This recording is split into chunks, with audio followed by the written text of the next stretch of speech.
elite athletes and they're elite soccer players in an academy system, and they train 5 times a week and they do athletic development 3 to 4 times a week and they play 2 games a week.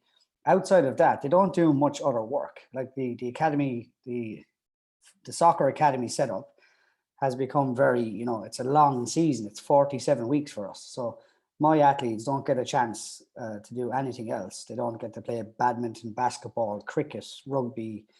They don't have time. And I think for the younger athletes, certainly from, the under 9, the U9 to the U16, maybe U15, that little release from a really structured, formalized academy system where they can go and play basketball in school, or I think that's really missing from a holistic development point of view, that early specialization.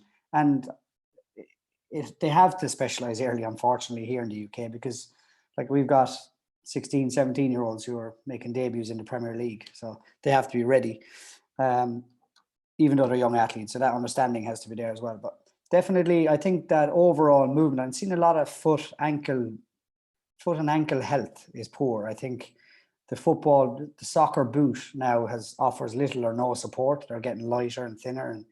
And I'm seeing that, they're getting the sizes of the feet wrong. We're finding a lot of foot stuff. If you want to talk about development, and that's only base level, but they are their tools, they're their weapons, is their feet. You can have a big engine and big powerful hamstrings and glutes and all the things you need to accelerate, but if your feet are in poor quality and you haven't got good health, then I think you're missing out on reactive strength. You're missing out on change of direction ability, etc. Also, just overall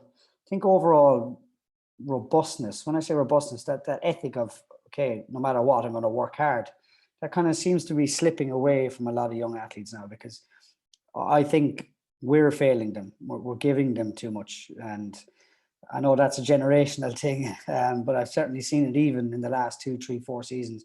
We're putting, I call it scaffolding. We're putting more scaffolding around the young player every day, whether that's psychosocial help or it's nutrition help or it's, they don't have to think for themselves really. They don't have to go, okay, why am I doing this exercise?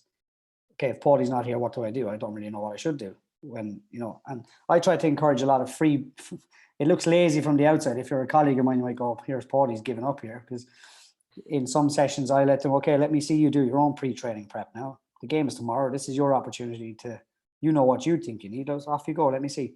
And often it's a bit loose and it's a bit, but actually I think we are disabling them in lots of ways, because we do everything for them and everything is structured. And because your boss is going to go, show me his athletic development program, show me his pathway. What are we doing here, here, here? We saw that a lot, actually. If there's a period of time where we get some break, like for Christmas, there'll be 8-10 days off, and straight away I'll be asked, where's the program for Christmas? Have they a program for Christmas? And in my brain I'm going, I don't want to give them a program for Christmas. They've trained for 27 weeks, structured formal training. How about we let them go and meet their buddies for a game of football, or meet their buddies for a game of cricket, and maybe go for a park run, or but I think there's that fear that if we're not structuring training all the time, if we're not implementing our philosophy and our pathway all the time, that player might miss out on an opportunity to develop for that period of time. But so I think, overall, foot and ankle stuff very important. I'm seeing lots of foot stuff, which isn't talked about really. If you talk about holistic development, no one really works on their feet, which is strange because they're footballers. But I'm certainly honing in on that at the moment. And overall, I just think structurally we do too much for athletes and for young players now. I'm so glad you mentioned the foot problem, because a lot of my players are probably listening to this episode, but I literally put in their programs, go walk outside barefoot, like wear your shoes as little as possible. And it's such a small fix that leads to amazing results and just really strengthening the foot and getting the mobility